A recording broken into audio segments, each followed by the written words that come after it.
আবু জাহেলের সান্ডা ফান্ডা গুলি যারা কাছে ছিল ওরা দৌড় দিয়ে আইসে আমির হামজারে ধরবো। এমনি আবু জাহেলে কয় সাবধান, তোরা কেউ লড়িস না, কারণ তোরা হামজারে না চিনলেও আমি চিনি। আল্লাহু আকবার জোরে কয় আগুন যদ্দূর আছে ওদ্দূরই থাকুক, আর বাড়াইস না, ঠিক কিনা জোরে কন। আমারে মারছে ওদ্দূরই থাকুক, আর বাড়ায়ও না। হামজারে আমি চিনি, মারছে মারুক। এমনি কয় হামজা একটু থাম, আর মারিস না হামজা, একটু থাম দোস্ত, একটু থাম, শুন তোর বাতিজা কেন নতুন ধর্মের দাওয়াত দেয়। এমনি আমিরে হামজা কয় আমার বাতিজা ইসলাম ধর্ম দাওয়াত দেওয়ার অপরাধে যদি তুই আমার বাতিজারে মারোস, তাহলে এই মুহূর্তে আমি ঘোষণা দিলাম আজ থেকে আমি হামজাও ইসলাম ধর্ম গ্রহণ করলাম। अल्लाहु अकबर। कौनैन मुख्तार खुदा तुमको बनाया, कौनैन मुख्तार खुदा तुमको बनाया, उम्मत का निगाहबान खुदा तुमको बनाया।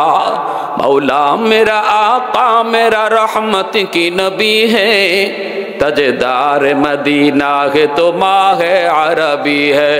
अशजार ने देते हैं नबूवत के शहादात, तशकीक कमर में है तो अंगुल की इशारात, तशकीक कमर में है तो अंगुल की इशारात। एक जोरे सोरे कोन अल्लाहु अकबर, आरो जोरे अल्लाहु अकबर। নবীজি শেষ একখান কথা কয়ে শেষ দিতেছি। একটা ঘটনা, আল্লাহ রাসূল একদিন নাস্তা খাইতে বইছেন আম্মাদান আয়েশা সিদ্দিকা রাদিয়াল্লাহু তাআলা আনহাকে লইয়া। খাঞ্চা ভরা রুটি, নবী খাইতেছেন না, নবীর চোখ দিয়ে পানি পড়ে। আম্মাদান আয়েশা কে রাসূল কান্দেন কেন? নবী কে আয়েশা আমার খাদিজার কথা মনে পড়ে গেছে, আমার খাদিজারে লইয়া কোনোদিন আমি এত রুটি লইয়া খানা খাইতে পারি নাই, অথচ আরবের সবচেয়ে ধনী ছিল, সব সম্পদ আল্লাহর রাস্তায় দান করে দিছে, এরপরে গরিব হইয়া আমার সাথে কাটাইছে, দিন গেছে রাত গেছে চুলায় আগুন জ্বলছে না। আজকে তোমরা আমার সুখের দিনের স্ত্রী, তোমরারে লইয়া কত রুটি খাইতেছি, আমার খাদিজারে লইয়া আমি কোনোদিন পারি নাই, এজন্য আমার চোখ দিয়া পানি ঝরে। যাও একটা রুটি আমার খাদিজারে দিয়ে আসো। আম্মাজান কয়ে কেমনে দিব আপনার খাদিজা তো কবরে। আম্মাজান খাদিজাতুল কুবরা রাদিয়াল্লাহু তাআলা আনহার কবর কোথায় জানেননি? কবর হলো মক্কা শরীফ, জান্নাতুল মুআল্লা। মক্কার কবর, মদিনার কবরের নাম জান্নাতুল বাকি, আর মক্কার কবরের নাম জান্নাতুল মুআল্লা, ঠিক না?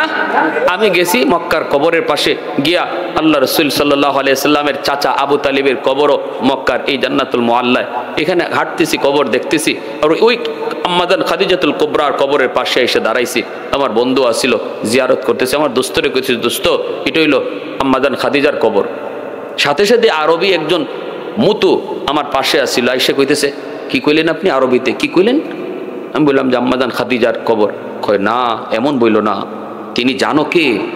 তিনি শুধু আম্মাজান খাদিজা না, ইনার অবদান আর ইনার কুরবানির কারণেই ইসলাম দুনিয়া জুড়ে চমকাইছে।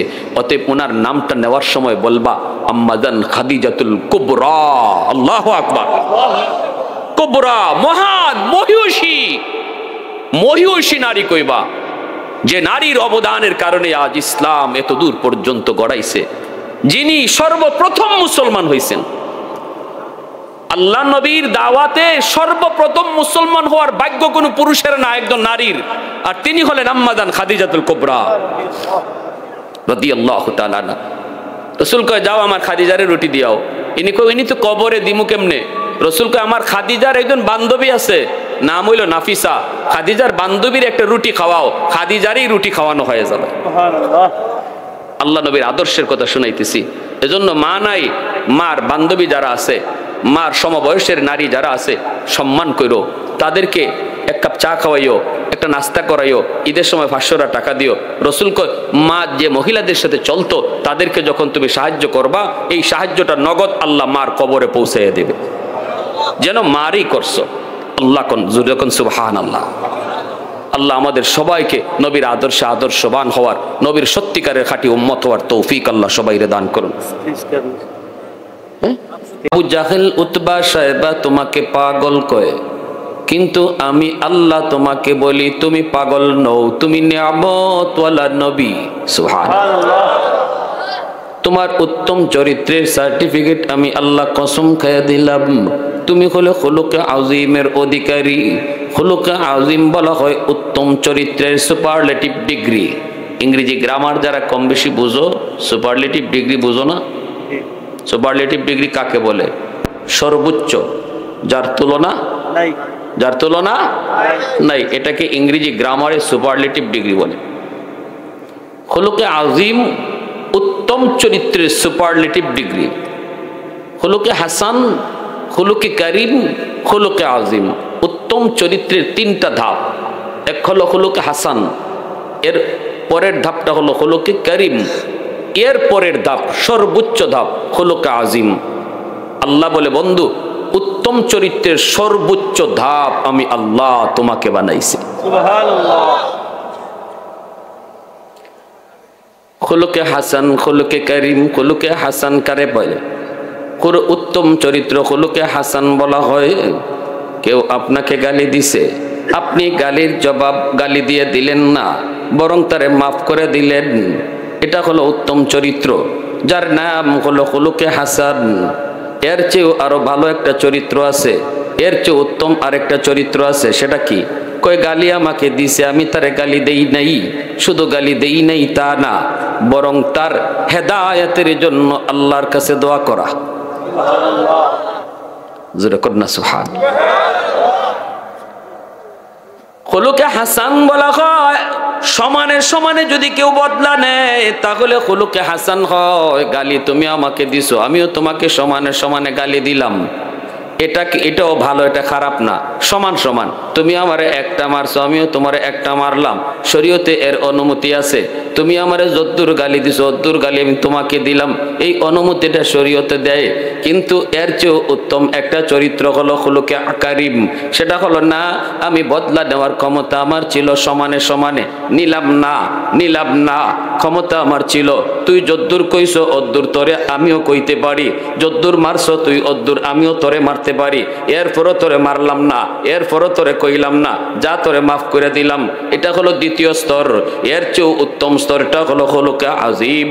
সেটা হলো না যা তোরে মাফ করছি তা শুধু তা না, মাফ করে দিছি শুধু তা না, বরং তোর হেদায়েতের জন্য, বরং তোরে আল্লাহ যেন জান্নাত দেয় এজন্য তোর জন্য দোয়া করব। সুবহানাল্লাহ। এই গুণটা ছিল আমার আপনার নবীর গুণ, এই আখলাক ছিল আমার আপনার নবীর আখলাক। আল্লাহু আকবার, জোরে কও। আমার নবী রহমতের নবী, মায়ার নবীকে তায়েববাসী মারে, নবীজি মাইর খায়া কয় আল্লাহ এরা বুঝে না, এদেরকে বুঝ দাও। আল্লাহ নবী কয় আল্লাহ তুমি এদের উপর রাগ কইরো না, এদেরকে মাইরো না, এদেরকে ধইরো না, এদের উপরে কোনো আযাব দিও না, এরা বুঝছে না, আল্লাহ এদেরকে মাফ কইরা দাও। আমি নবীও মাফ কইরা দিছি, শুধু মাফ কইরা দিছি তা না, তুমি এদেরকে জান্নাতি বানায়া দাও। আল্লাহ আমার কম বুঝে না, আমার কম বুঝে না, আমার কম বুঝে না। এজন্যই মায়ের নবী দয়ের নবী কয় সকল নবীকে আল্লাহ পাক একটা স্পেশাল দোয়া দিয়েছেন, লিকুল্লি নাবিয়্যিন দাওয়াতুম মুস্তাজাবাতুন ফাতাআজ্জালা কুল্লু নাবিয়্যিন দাওয়াতাহু ওয়া ইন্নী ইখতাবাতু দাওয়াতি শাফাআতাল লিউম্মতি। সকল নবীকে আল্লাহ পাক একটা স্পেশাল দোয়া দিয়েছেন, এই স্পেশাল দোয়াটা আল্লাহ কবুল করবেন গ্যারান্টিও দিয়েছেন। সব নবীকে আল্লাহ জানাইছে, ও আদম পয়গম্বর শোনো, একটা দোয়া তোমাকে আমি আল্লাহ স্পেশাল দিলাম, যে কোনো মুহূর্তে তুমি এই দোয়াটা চাইবা আমি কবুল করে নিব। নূহ নবীকে আল্লাহ পাক এই সুযোগটা দিছেন, ইব্রাহিম নবীরও এই সুযোগ দিছেন। সকল নবীকে আল্লাহ একটা দোয়া কবুলের গ্যারান্টি দিয়ে দিছেন। নবী বলেন, আমার আপনার নবী বলেন, ওই দোয়াটা সকল নবী দুনিয়াতে চাইয়া তারা নিয়ে গেছেন, সকল নবী দুনিয়াতে এই দোয়াটা চাইয়া তারা নিয়ে গেছেন, কিন্তু আমি নবী এই দোয়াটা দুনিয়াতে চাই নাই। সুবহানাল্লাহ। তায়েফের জমিনে আমার রক্ত ঝরেছে, উহুদের ময়দানে আমার দান শহীদ হয়েছে, তবু আমি এই দোয়াটা আল্লাহর কাছে করি নাই। আমি এই দোয়াটা আমার অন্তরের ভিতরে লুকায় রাখছি, কিয়ামতের ময়দানে আমার উম্মত যখন বিপদে পড়বে তখন আমি ওই দোয়াটার উসিলায় উম্মতের মুক্তি চাইব। আওয়াজ দিয়া কও না যুবক সুবহানাল্লাহ, আর জোরে সুবহানাল্লাহ। ऐ हबीबे किबरिया तुम पर सलाम, ऐ हमारे दिलरुबा तुम पर सलाम, दिल सदा कहता रहा तुम पर सलाम, ऐ हमारे दिलरुबा तुम पर सलाम। मस्जिदे अक़सा में जुमला अंबिया, मस्जिदे अक़सा में जुमला अंबिया मुक़्तदी थे और वह तुम मुक़्तदा, मुक़्तदी थे और वह तुम मुक़्तदा, ऐ हबीबे किबरिया तुम पर सलाम, दिल सदा कहता रहा तुम पर सलाम। आवाज दिया कौन अल्लाहु अकबर। এজন্য আল্লাহর নবী, রহমতের নবী, মায়ার নবীর এই আদর্শের নাম হলো খুলুকে আজিম। আল্লাহ পাক বন্ধু নিশ্চয়ই নিশ্চয়ই আমি আল্লাহ তোমাকে খুলুকে আজিমের অধিকারী বানাইছি, খুলুকে আজিমের অধিকারী বানাইছি। মায়ার নবী, দয়ার নবীর আখলাক কত সুন্দর ছিল। নবীজি হেরা গুহায় যখন জিব্রাইলে আমিনের মাধ্যমে নবীজি ভয় পেয়ে গেলেন, জিব্রাইল যখন নবীর সাথে প্রথম সাক্ষাৎ দিলেন, নবীজি তো চরম ভয় পেয়ে গেলেন। হায় হায়, ইনি কে? এত বড় মানুষ তিনি কে? নবীজি ভয় পেয়ে আম্মাজান খাদিজাতুল কুবরা রাদিয়াল্লাহু তাআলা আনহাকে আয়েশা বলেন, ও খাদিজা, জাম্মিলুনি জাম্মিলুনি জাম্মিলুনি, আমাকে কম্বল দিয়ে আচ্ছন্ন করো, কম্বলে দিয়া তুমি তাড়াতাড়ি পেছায় ধরো, আমার তো জ্বর আসতেছে, তাপ আসতেছে। কেন? কই ভয় পেয়েছি, ভয় পেয়েছি। ভয় কেন ভয় পেয়েছেন? কয় এমন একজন দেখছি, তার পা হলো মাটিতে, মাথা হলো আসমানে। আম্মাদান খাদিজাতুল কুবরা রাদিয়াল্লাহু তাআলা আনহা বলেন, না গো নবী, না না, আপনার কোনো ক্ষতি হইতে পারে না। তখনও নবী নবী হন নাই। আল্লাহর নবী, রহমতের নবীকে আম্মাদান কয়, না গো স্বামী, না, আপনার কোনো ক্ষতি হইতেই পারে না, আল্লাহ আপনার কোনো ক্ষতি করতেই পারে না। কাল্লা লা ইউখজিকাল্লাহু আবাদা, ইন্নাকা লাতাসিলুর রাহিমা ওয়া তাহমিলুল কাল্লা ওয়া তাকসিবুল মাদুমা ওয়া তুঈনু আলা নওয়াইবিল হক ওয়া তাকরিদুদ দাইফ। ওগো নবীজি, ওগো আমার প্রাণের স্বামী, না, এক নাম্বার আপনার গুণ হলো আপনি আত্মীয়তার সম্পর্ক রক্ষা করে চলেন। যেই মানুষটা আত্মীয়তার সম্পর্ক রক্ষা করে চলে, আল্লাহ তারে বিপদে ফেলায় না। সুবহানাল্লাহ, জোরে কোন। না না, আল্লাহ আপনারে বিপদে ফেলাইতে পারেই না, কারণ আপনি আত্মীয় স্বজনের খবর নেন। কই আমার চাচা, কই আমার ফুফু, কই আমার নানা, কই আমার খালা, ওই আত্মীয় স্বজনের খবর নাও। রহমতের নবী, মায়ার নবী বলেছেন, যুবক, বাবার কবরে তুমি খেদমত পাঠাইতে চাও, মার কবরে তুমি খেদমত পাঠাইতে চাও, দেখো বাবার রক্তের মানুষ কারা কারা দুনিয়ায় আছে, মার রক্তের মানুষ কারা কারা আছে। বাবা কবরে শায়িত, বাবার রক্তের মানুষ চাচা, বাবার রক্তের মানুষ ফুফু, বাবার রক্তের মানুষ চাচাতো ভাই বোন, বাবার রক্তের মানুষ ফুফাতো ভাই বোন। রসুল কয়, যখনই ফোন দেয়া কইবা, চাচা তুমি কেমন আছো, আল্লাহ নবী কয়, যেন কবরে বাবার কাছেই তুমি ফোন লাগায়া দিছো। একটু আওয়াজ দিয়ে কও না সুবহানাল্লাহ। মা তোমার দুনিয়াতে নাই যুবক, মার কবরে তুমি খেদমত পাঠাইতে চাও। নবীজি বলেন, কেমনে পাঠাইবা? আমি নবী কই, তোমার মা দুনিয়াতে নাই, দেখো মার রক্তের মানুষ কারা কারা আছি, দেখো মার রক্তের মানুষ হলো খালা, মার রক্তের মানুষ হলো মামা, মার রক্তের মানুষ হলো নানা নানি, মার রক্তের মানুষ হলো মামাতো ভাই বোন, মার রক্তের মানুষ হলো খালাতো ভাই বোন। যখনই তুমি খালার একটা ফোন দিয়ে কইবা, খালা তুমি কেমন আছো, আল্লাহ রসুল কয়, রে যুবক, যেন মার কবরে তুমি ফোনটা লাগায়া বলছো, মা তুমি কবরে কেমন আছো। রহমতের নবী মায়ার নবী কয় এজন্য আত্মীয়তার সম্পর্ক রক্ষা করে চলো। আজকে আমরা তো নিজে যদি কোটিপতি হয়ে যাই, শিল্পপতি হই, আমি যদি লন্ডনী হই, তাহলে আমার চাচাতো ভাই গরিব হলে তার পরিচয় দিতে চাই না, ঠিক কিনা জোরে বলেন?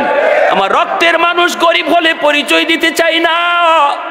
মার নামে বাবার নামে 10টা 20টা গরু জবাই করে জিয়াফত করি, কিন্তু মার রক্তের মানুষের খবর নেই না, বাবার রক্তের মানুষের খবর নেই না। আল্লাহ নবী কয় না, বাবার কবরে মার কবরে কিছু পাঠাইতে চাও, বাবার রক্তের মানুষের খবর নাও, তাদের সুখে দুঃখে পাশে দাঁড়াও। যখনই তাদের পাশে তুমি দাঁড়াইলা, যেন বাবার কবরে তুমি বাবার পাশে দাঁড়াইছো। আওয়াজ দিয়া কন্যা সুবহানাল্লাহ। এজন্য আম্মা জান খাদিজাতুল কুবরা রাদিয়াল্লাহু তাআলা আনহা বলে, না গো নবী না, না গো স্বামী না, না আপনার কোনো ক্ষতি হইতে পারে না, আল্লাহ আপনার কোনো ক্ষতি করতে পারে না। এক নাম্বার গুণ হলো ইন্নাকা লাতাসিলুর রাহিমা ওয়া তাহমিলুল কাল্লা। যার বোঝা উঠাইতে পারে না তারে আপনি বোঝা উঠায় দেন। অর্থাৎ যে ঘর চালাইতে কষ্ট হয়, সংসার চালাইতে যার কষ্ট হইতেছে, বউ বাচ্চা নিয়ে চলতে তার কষ্ট হয়, অনেকগুলো সদস্য ঘরে আছে কিন্তু বেচারা ইনকাম কম, কষ্ট হয়। যার চাকরি নেই তারে আপনি চাকরির ব্যবস্থা করে দেন, যার ইনকাম নাই তার একটা ইনকামের ব্যবস্থা করে দেন। এজন্যই তো আমার মায়ার নবীর কাছে যখন ভিক্ষুক ভিক্ষা চাইলো, নবীজি এই টাকা দিয়া তার একটা কোরাল কিডনি দিয়া গাছ কাটার জন্য ফাটাইয়া দিছেন। নবীজি একটা কাজের সন্ধান লাগাইয়া দিছেন। আল্লাহর নবীর কাছে কেউ যখনই অভাবী এসে অভাব দেখাইতো, নবীজি শুধু সাহায্য করতেন তা না, বরং তার একটা যে কোনো কাজের মধ্যে নবী লাগাইয়া দিতে। এজন্য আম্মা জান কয়, না গো নবী, এই গুণ যার আছে তারে আল্লাহ দুনিয়াতে বিপদে ফালাইতেই পারে না, তার উপরে বিপদ আসতেই পারে না, কারণ তার পিছনে মানুষের দোয়া আছে, ঠিক না যেরকম মানুষের অন্তরের দোয়া আসমানি জমিনি গজব থেকে বাঁচায়। মানুষের দোয়া তোমাকে গজব থেকে বাঁচায়, আযাব থেকে বাঁচায়, অ্যাক্সিডেন্ট থেকে বাঁচায়, টাটা ফোড়া থেকে বাঁচায়, হাত ভেঙে যাওয়া থেকে বাঁচায়, পা ভেঙে দেওয়া থেকে বাঁচায়। আল্লাহ নবী রহমতের নবীর ব্যাপারে আম্মা জান খাদিজাতুল কুবরা রাদিয়াল্লাহু তাআলা আনহা এই কথাটাই বলতেছেন, না গো নবী না, না গো প্রাণের স্বামী না। দ্বিতীয় গুণ হলো আপনি যে সংসার চালাইতে পারে না তারে আপনি চলার ব্যবস্থা করে দেন। ও তাহমিলুল কাল্লা ও তাকসিবুল মাদুমা, যার কাপড় নাই, যার বস্ত্র নাই, তার কাপড়ের ব্যবস্থা করেন। ও তাকরিদুদ দাইফা, আপনি মেহমানদারি করেন, মেহমানদারি করেন, মেহমানদারি করেন। আমার রসুল মেহমান ছাড়া খানা খাইতেন না। নবী কয়, তোমরা মনে করো মেহমানে আইসা তোমরার কমায়, আর আমি রসুল বলি মেহমান আইলে তোমাদের বাড়ায়। সুবহানাল্লাহ। মান আরাদা আইয়াবসুতার রিজকা ফালইউকরিম দাইফা। আমি আপনি দেখি মেওয়ান আইছে তো আমার কমছে, 1000 টাকা 2000 টাকা দিয়া বাজার করে আইনা বল মাছ খাওয়ানি লাগছে, এটা আমরা দেখি আমরার চোখে। আর আল্লাহর রসুল বলেন যে আমি রসুল বলতেছি কমছে না, বরং হে আইয়া তোমারে বাড়াইয়া দেয়া গেছে। এবার কোন আমরার দেখা ঠিক না আমার নবীর দেখা ঠিক? নবীর দেখা ঠিক। জোরে বলেন। ইব্রাহিম খলিল মেহমান ছাড়া খানাই খাইতেন না, খানাই খাইতেন না। একদিন মেহমান ফান না, সারাদিন না খাইয়া, পরের দিনও মেহমান নাই, এর পরের দিনও না খাইয়া, এর পরের দিনও মেহমান ফান না, পরের দিনও না খাইয়া, 3 দিন হয়ে গেছি আজকে না খাইয়া। আল্লাহ কয়, জিব্রাইল তাড়াতাড়ি যাও, মানুষের সুরত দইরা আরো 2 জন ফেরেশতা লইয়া যাও, 3 জন মানুষের সুরত দইরা আমার বন্ধুর বাড়িতে মেহমানও, আমার বন্ধু মেহমান না পাওনে খানাই খায় না। জোরে কন্যা সুবহানাল্লাহ। আল্লাহ, কত বড় গুণ ছিল ইব্রাহিম খলিলের মেহমানদারির। ফেরেশতা 3 জন আইসা হাজির মেহমান হিসাবে। ইব্রাহিম খলিল তো মহা খুশি, মেহমান পাইয়া তিনি 3 দিন পরে খানা খাইতে বইছেন, মেহমান লইয়া খানা খাইতে বইছেন।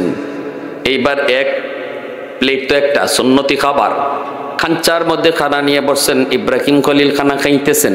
3 জন ফেরেশতা, এরা তো খানা খাওয়া চিনে নই না। খানা খাওন ফেরেশতারা খানা খাওয়া চিনেননি, ফেরেশতার ফেটই নাই, খাওন লাগেও না, বিয়া শাদিও লাগে না, বউ বাচ্চাও লাগে না। ফেরেশতারা আল্লাহ বানাইছে এইভাবে। তিনজন ফেরেশতা আসছেন তো ওনারে মূলত খাওয়াইবার লাগি, নিজেরা খাইবার লাগি না। এনারা বইছেন প্লেটও, আত নাড়াচাড়া করতেছেন, খানা এমনি নড়াচড়া করেন, বুঝাইতেছেন খানা খাইতেছেন। আর ইব্রাহিম খলিল মূলত খাওয়াইবার লাগে আইসেন। আর ইব্রাহিম খলিল তিনি খানা তো খাইতেছে, ইনি মনে করছেন মেহমানরা তো খাইতেছে। ওই 3 দিনে যার খাওয়ান নাই তার সামনে খাওয়া নাইলে কেডায় দারো খায় না খায় ইতা উস থাকবো নি। আমরা রমজান মাসও সারা দিন খাই না, এর দূরে খালি, বেশি তো না, সকাল থেকে নিয়ে সন্ধ্যা পর্যন্ত খানা হয় না। ইফতারের সময় মনে হয় সব আমার একলাই লাগবো, আবার মানুষ ডাকে লাগে ইরম বাপসা ইরম হয়নি না, হয় না মানুষকে লাগে, এটা তো আমার একলাই লাগবো। কারণ এই সময় বাপটা ইরম থাকে, পরে দেখা যায় 5 মিনিট খাওয়ার পরে না রে আর চলে না, আরো ডাকো, কখন কয় মানুষ ডাকো। প্রথম তো বাপ এরকম যে আমার একলাই লাগবো। এখন ইব্রাহিম খলিল ইনি তো খানা খাইতেছেন আর হুশ নাই। ওইদিকে পর্দার আড়াল থেকে ওনার বিবি সারা, পর্দার আড়াল থেকে তিনি একটু লক্ষ্য করে দেখেন 3 জন মেহমান খালি হাত নাড়াচাড়া করে, খানা খায় না। পর্দার আড়াল থেকে বিবি সাহেব ডাক দিয়ে কই, স্বামী গো, ও স্বামী, আপনি যে খাইতেছেন একবারে চোখ মুজ্জা, মেহমানে খায় কি খায় না একটু খবর আছে নি? ইব্রাহিম খলিল বিবির আওয়াজ পেয়ে তিনি মেহমানের দিকে তাকায় দেখেন, মেহমানটা খালি মুস্কি আসে, খানা খায় না, খালি হাত নাড়াচাড়া করে। ইব্রাহিম খলিল কয়, কি ব্যাপার ভাই? ও ভাই কি ব্যাপার, তরকারি জাল বেশি হয়েছে নাকি, লবণ কম হয়েছে না বেশি হয়েছে নাকি? ফেরেশতারা তো মুস্কি আসে, কথা কয় না। ইব্রাহিম খলিলও খালি ভাই সমস্যাটা কি তা কর না, কারণ আমরা তো ইরম, তরকারি যদি একটু লবণ বেশি হয় অথবা তরকারি যদি জাল একটু বেশি হয় তাহলেই তো আমাদের টেম্পার গরম, ঠিক না? হ্যাঁ, তখন দেখা যায় ঘরের বিবি সাহেবের উপরে বাংলা গাইল আসেনি না নাই? হ্যাঁ, মাহমুদুল হাসান দেওবন্দি রহমতুল্লাহ গেলি ইনার ইন্তেকালের পরে স্বপ্ন যুগে কয়েকজন আল্লাহর ওলি দেখছেন, দেখে কোন আল্লাহ গো আল্লাহর ওলি, আপনার সাথে কবরে আচরণ কেমন হয়েছে? ইনি কয় ধরা খাইল ইসলাম, আল্লাহ বাঁচাইছে। বলে কি কেন লাগে? কয় একটা আমল। কিতা? কয় আমলটা হইলো আমার বিবি সাহেব একদিন রাঁধছে, তরকারিতে এমন লবণ দেওয়া দিছে মনে বুলে 3-4 বার দিলাইছে, মনে নাই লবণ দিতে দিতে তরকারি তিতা, জমের তিতা। আমারে যখন আন্না দিয়েছে আমি একটু মুখে দিয়ে বুঝছি, ওরে বাপরে বাপ, এটা তো খাওয়ার মতো না। এখন আমি চিন্তা করলাম যদি বলি বিবি এটা কি জাত তরকারি রাঁধছো, বিবি তো শরম পাইব। সারা জীবন আমারে আরামে আরামে খাওয়াইলো, প্রতি অক্ত আমারে নিয়ম মতো খাওয়াইলো, একটা দিন না হয় ভুল হইছে, সেও তো আল্লাহর বান্দি, সেও তো আল্লাহর একজন গোলাম, ভুল তো হতেই পারে না, আমি তার এই ভুলটা মাফ করে দিমু, আমি তারে লজ্জাও দিব না। অতএব ইনি কোনো কথাই বললেন না, ইনি এই তিতা তরকারিটাই খাইতেছেন আর বলতেছেন, বিবি গো আজকের তরকারি অত মজা হইছে। বিবি কয় কি? বল হ, আজকের তরকারি অত মজা। মহিলা বউরে যদি আপনি তরকারি মজা হইছে, ইতা হইছে, হিতা হইছে ফার্ম দেন, দেখবা খালি ফুলে হই। এজন্য হাদিসে আইছে গড় খালি ফার্ম দিতায়। আপনার আসই, আপনি যতই কেন দিবা অতই আপনার লাভ, তো এটা আপনার লাভ। এখানে আপনি কইতা ও তো মাইকটা বন্ধ করে কইলে ভালো আছিল। এখন তো আপনারা কি কইলে হুজুরে শিখাই দিচ্ছেন তো ফার্ম দিবার লাগে। এখন ওই তাইন খালি কই এত মজা হইছে, অত মজা নি, অত মজা নি। তো এখন উনি ভাবতেছেন যে এখন যে আমি মজা মজা কইয়া খাইতাছি, পাতিলের তরকারি তো আরো রইছে, আমার বিবি সাহেব যখন পরে তরকারি খাইবো, খাইয়া যখন দেখবো ওরে আল্লাহ রে এত এমন তিতার তিতা, এই তিতা তরকারি রে আমার জানের জানে কইছেন মজা, হাই রে, তখন তো শরম আরো বেশি পাইব, মনে করবো আমি ঠাট্টা করছি, মস্কারি করছি। ইতার লাগে তাই কোন কি দাও বিবি তরকারি আরো আসেনি পাতিল, তখন কোন মাতে রাখছিলাম একটু আমার লাগে, আরেকদিন তুমি খাইও না, এখানে আমারে দেলাও। উদ্দেশ্য হইল বিবিরে আর খাইবার লাগে দিতা হই না, যাতে বিবি সাহেব টেরই না পায়।